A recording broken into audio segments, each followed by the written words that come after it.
of doing the practice thing on the pitch and visualize back home in the sofa. And to reach your peak level, you have to do both. Both. At first glance, it seems absurd.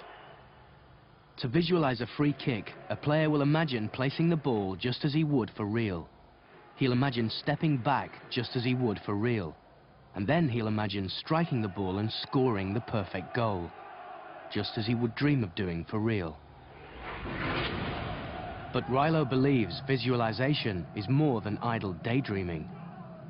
It's the vital mental exercise needed to train a player to eliminate all anxiety.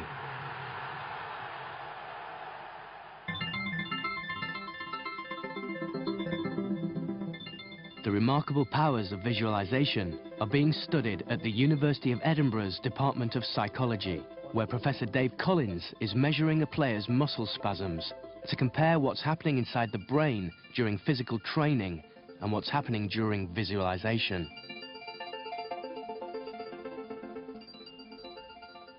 First, they carry out the physical challenge.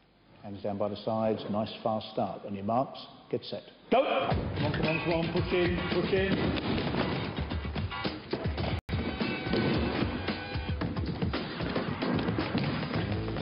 Come through, come through, finish it off and steady down, that's it. Go on, push through, push through, push through. Well done. Come on.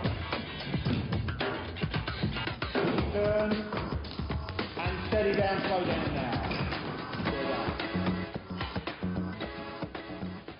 Running into the corner. Then Collins runs the experiment again, but this time there's a difference. Eyes closed, down you go. The subject will simply be visualizing the same routine. Set. Go. Concentrate hard, come on, make the turn, good. Come on, push it, push it, push it. Well done, round the cones. Again, again, again. Come on, come on, come on, come on, keep it going, keep it going. Finish. Go.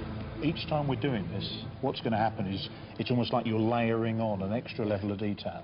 Yeah. Go. Come on, come on, come on. Push to the corner. Push to the corner. Go. Go. Make the turn. Come on, come on, come on. Make it in a bigger. That's it. Well done. Come on. And through again. And another. Well done. Round the cones. Make the end. Come on. Finish it. Finish it. Nice run. Well done. What we should see are the same rhythm of signals, the same bursts of activity in more or less the same rhythm.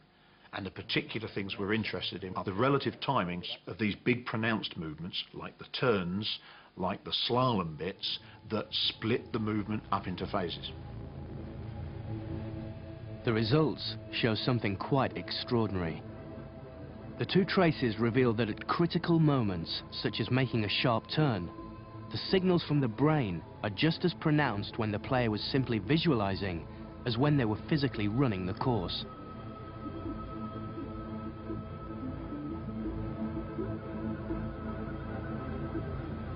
It seems that to the brain, visualizing is much the same as physical practice. Imagining the movement is essentially everything in the motor system, barring the executive part, which is just that fine little stage. So at least 2/3 of the brain activity is the same whether I'm actually physically practicing or mentally practicing.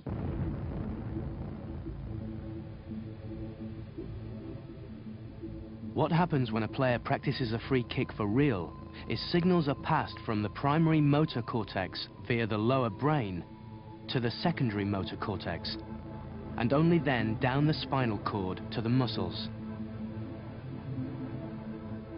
When a player is visualizing, exactly the same sequence of events takes place inside the brain, except for the last step. Instead of traveling down the spinal cord, the messages end up in the frontal lobes, where a mental image is created.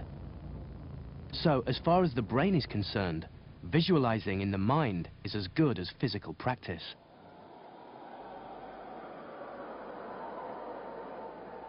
But in one crucial respect, visualization can do something for a player that physical practice never can. On the practice pitch, there is no hostile